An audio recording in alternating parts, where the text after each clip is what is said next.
Even when you feel low, you can still go. Even when you feel slow, you can still go. Even when there's no hope, you can still go. I never answer to no, man, I still go. Go, go, go, go, go, go, go, go, go, go, go, go, yo, go, go, go.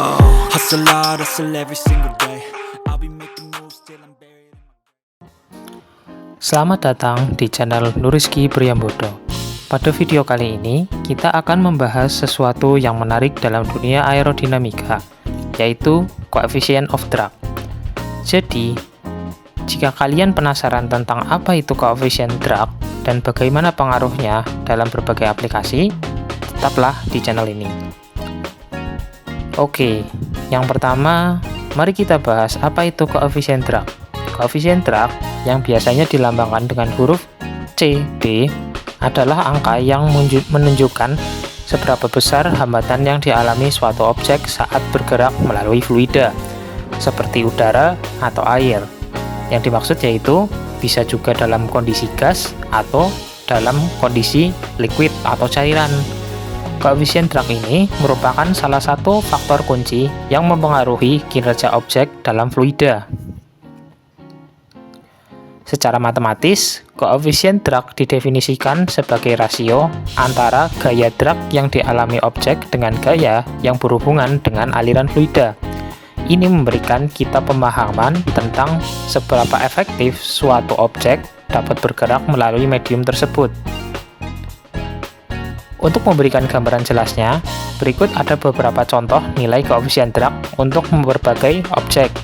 Contohnya yaitu ada bola bulat memiliki koefisien drag sekitar 0,47, lalu kotak atau kubus sekitar 1,05, mobil antara 0,25 sampai 0,35 tergantung desain. Contohnya mobil SUV seperti Pajero atau Jimny Katana dan juga mobil sport seperti Ferrari. Itu pasti memiliki koefisien drag yang berbeda. Lalu selanjutnya ada pesawat yang kemungkinan di antara 0,02 sampai 0,1.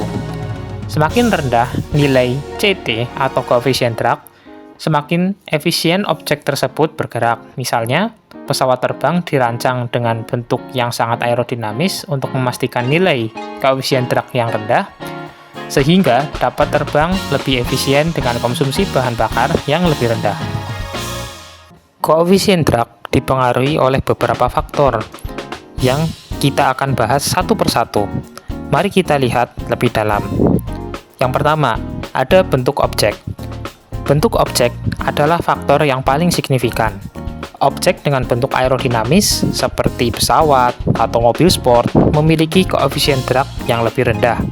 Sementara itu, objek dengan sudut tajam atau permukaan kasar seperti kotak atau benda tidak teratur akan menghasilkan banyaknya turbulensi, sehingga dapat meningkatkan koefisien of drag atau gaya hambatnya. Koefisien hambatnya. Yang kedua, ada kecepatan.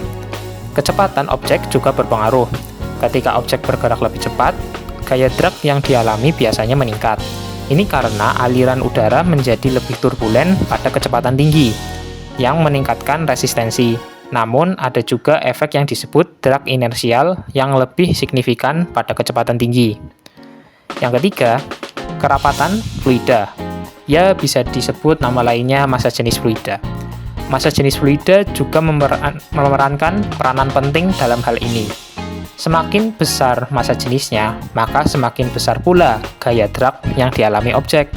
Misalnya, saat kita terbang di ketinggian, massa jenis udara akan berkurang daripada saat kita sebelum terbang, yang mengakibatkan pengurangan drag. Inilah sebabnya mengapa pesawat terbang lebih efisien di ketinggian yang lebih tinggi. Lanjut, yang keempat yaitu kondisi permukaan. Kondisi permukaan objek seperti kekasaran atau adanya kotoran juga dapat mempengaruhi nilai koefisien drag. Permukaan yang halus cenderung menghasilkan drag yang lebih rendah dibandingkan permukaan yang kasar. Ini juga menjadi alasan kenapa mobil balap sering menggunakan cat khusus untuk mengurangi drag, yang menyebabkan permukaan mobil balap tersebut akan lebih halus dibandingkan menggunakan cat-cat yang konvensional. Yang kelima, yaitu sudut serang. Sudut serang atau angle of attack juga sangat penting, terutama dalam konteks pesawat. Sudut ini adalah sudut antara garis horizontal dan garis tengah sayap dalam aircraft atau suatu pesawat. Bahkan sebenarnya juga bisa seperti mobil, contohnya pada bagian spoiler. Pada sudut serang yang optimal, pesawat akan memaksimalkan gaya angkat dan meminimalkan drag. Sudut serang maksimal dengan yang menghasilkan gaya angkat maksimal terdapat pada contoh saat pesawat melakukan lepas landas.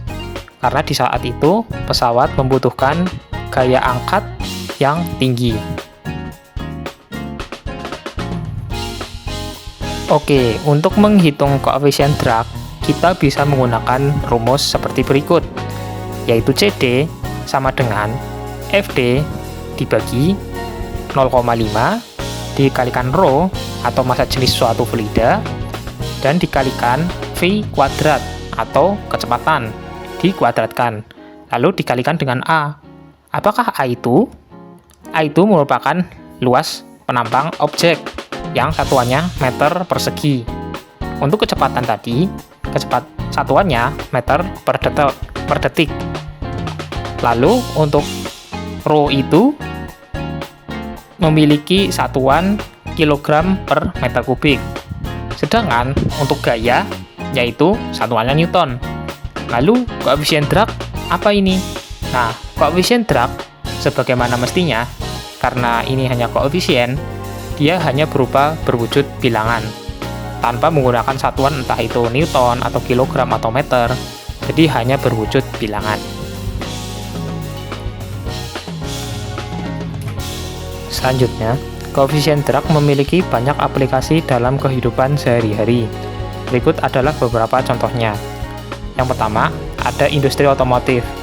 Desain mobil atau motor seringkali difokuskan pada mengurangi drag atau gaya hambat untuk meningkatkan efisiensi bahan bakar. Simpelnya gini, kalau misalnya motor tersebut bergerak, hambatannya semakin kecil, maka energi yang dikeluarkan akan semakin kecil. Begitu pula, bahan bakar yang digunakan pun akan semakin sedikit. Selanjutnya, yaitu dalam sektor penerbangan. Pesawat terbang dirancang dengan bentuk aerodinamis untuk meminimalkan drag dan memaksimalkan efisiensi penerbangan. Selanjutnya, bisa juga diterapkan dalam bidang olahraga, seperti balap sepeda. Pengendara seringkali mengenakan pakaian yang dirancang untuk mengurangi drag. Selain itu, kalian pun juga bisa lihat kalau misalnya ada orang bersepeda, mereka memposisikan tubuhnya itu sangat menunduk, yang mana untuk mengurangi gaya hambat. Nah, dari penjelasan tadi, dapat disimpulkan sekilas mengenai koefisien drag dan betapa pentingnya pemahaman ini dalam berbagai bidang. Kalau kalian suka dengan video ini, jangan lupa untuk like. Kalau nggak suka, silahkan di dislike. Subscribe buat dapat informasi baru, biar nggak ketinggalan kontennya. Terima kasih sudah menonton, dan sampai jumpa di video berikutnya.